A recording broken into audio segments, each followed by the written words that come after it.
Interpellation de José Panda, ministre en charge de recherche scientifique. Le député national Hubert Furuguta se félicite de la recevabilité des questions orales avec débat de son collègue Jean-Baptiste Mohindo adressé à ce membre du gouvernement suite à ce que lui qualifie de négligence du ministre à l'Observatoire volcanologique de Goma. Le bureau vient de respecter la parole du peuple de Goma, du peuple congolais.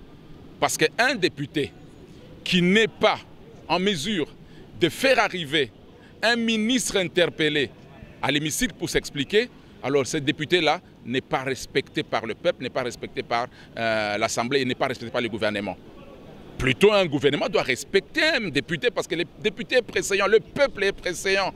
Les députés représentent le peuple. Alors si le peuple interpelle un ministre pour une question quelconque par rapport à ses responsabilités vis-à-vis du peuple, mais les ministres doivent venir devant le peuple. Et le peuple est représenté par les députés que nous sommes.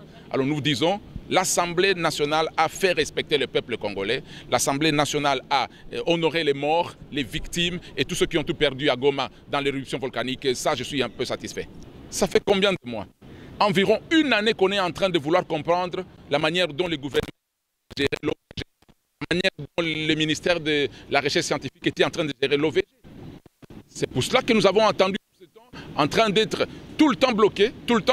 On ne savait pas pourquoi on n'interpellait pas les ministres, mais c'était encore des manœuvres politiciennes, on avait compris. Mais à ce stade-là, où il y a mort d'hommes, à ce stade-là, où la plus belle ville d'Afrique centrale est en train de brûler, à ce stade-là, où la plus belle ville du Congo est en train de brûler, et les gens prennent ça à la légère ici, nous ne sommes pas d'accord. C'est pour cela, vous avez vu que nous nous sommes battus. Ça vient quand même s'expliquer, parce que le peuple attendait. Heureusement, c'était dans la déclaration de l'honorable Adon Dombassi qui a martelé là-dessus. Il faut que le gouvernement congolais arrive à respecter les accords tripartites ou multipartites avec les autres partenaires dans ce domaine-là. Et il faut respecter les accords. Il faut que le gouvernement congolais fasse sa part. Les autres pays font leur part. Et Adon Dombassi, honorable, a dit il faut que le Congo fasse sa part aussi. Pour Hubert Furuguta, élu de la ville de Goma, ce que le bureau de l'Assemblée nationale a fait, c'est une marque de considération à l'endroit des Gomatraciens.